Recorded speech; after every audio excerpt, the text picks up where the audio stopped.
Shillong. The Northeast News Bulletin read by Rahul Chatterjee. The Home Ministry yesterday said the government has adopted a multi-pronged approach to ensure effective surveillance and domination of international borders to check infiltration of illegal migrants. In a written reply to a question in the Lok Sabha, Minister of State for Home Affairs G. Kishan Reddy said, physical infrastructure like border fencing, floodlighting and construction of border roads and establishment of border outposts has been created. He said the ministry has issued instructions to state governments and union territories advising them to ensure that no Aadhaar card be issued to illegal migrants.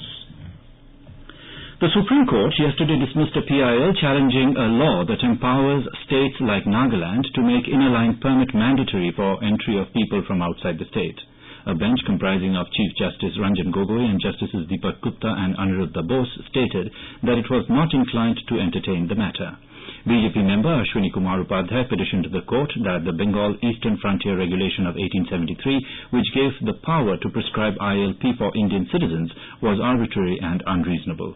The petitioner later sought to withdraw his plea and make a representation before a competent ministry for his grievances redressal, but the court refused to allow it. The Arunachal Pradesh government decided to resume coal mining in the state, which has been suspended since May 2012 after a direction by the centre following involvement of insurgent groups in the extraction process. The Supreme Court in a recent judgment lifted the suspension from Namchik Namphuk, the lone coalfield in the state under Changlang district. During a meeting, Chief Minister Pema Khandu directed the officials to settle the matter by paying an additional levy of 32 crore rupees imposed by the Ministry of Coal. In Mizoram, 3 persons were killed and 9 others injured when a building constructed under the Basic Services for Urban Poor collapsed at Dutslang area. With an unspecified number of people trapped under the debris, there is a possibility of rise in the death toll, police said. The building was constructed by the National Project Construction Company with an estimated Rs 26 crore. Rescue works continued as further details were being awaited. UNICEF India, in collaboration with the Northeastern Council, has agreed to work together to strengthen disaster resilience in public health sector for response in any case of any emergency.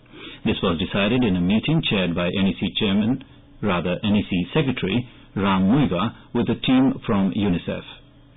As an initial effort towards this, the UNICEF State Office for Assam will organize a regional consultation program on emergency preparedness for public health sector for the states of Sikkim, Meghalaya, Tripura and Assam next month, with all concerned departments like Health and Family Welfare, PH Department and follow-up consultations and planning with special focus on aspirational districts of these states. Indigo will start operating its flight from Umroi Airport in Meghalaya to Kolkata from the 20th of this month. This was informed by Meghalaya Transport Minister Sneobhalang Dhar after he inspected ongoing works at Umroi Airport in Ripoi district yesterday.